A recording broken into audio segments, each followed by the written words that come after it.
Alors cette voiture, écoutez, c'est donc une 6 cylindres 1750 GS pour grand sport à compresseur, carrossée par Zagato, donc 1932. Donc une voiture évidemment exceptionnelle à plus d'un titre parce qu'elle a un palmarès sportif très impressionnant. Je ne vais pas vous énumérer toutes les courses qu'elle a gagnées, mais entre autres la plus significative c'est les 1000 milles en 1929 avec Campari et 1930 avec Tasio Nuvolari.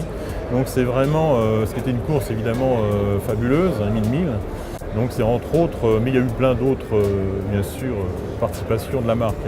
C'est une voiture évidemment sportive pour l'époque parce que donc 85 chevaux, voiture qui roulait à 145 km/h.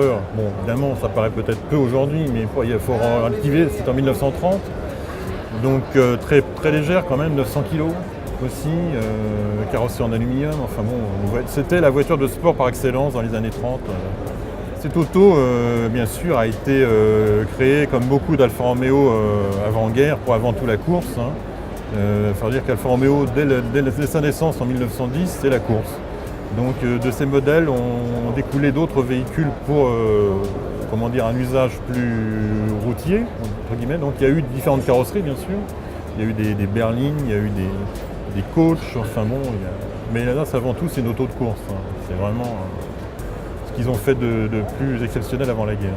Ces particularités spécifiques, déjà à l'époque en 1930, vous aviez un moteur double arbre-à-cam en tête, ce qui était quelque chose de fabuleux, avec un compresseur encore une fois, qui permettait donc des performances et surtout une puissance pour l'époque assez exceptionnelle.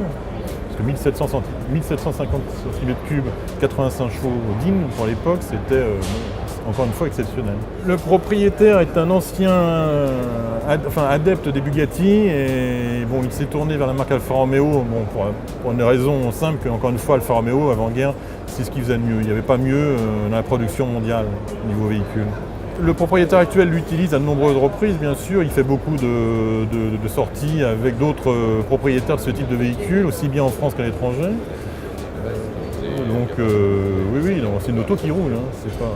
Le nombre d'exemplaires, c'est sûr qu'il y a eu pas mal de variantes. Donc c'est vrai que sur ce type-là, exactement ce type de véhicule, il y en a eu 52 exemplaires de produits. Combien il en reste aujourd'hui, c'est un petit peu difficile à dire.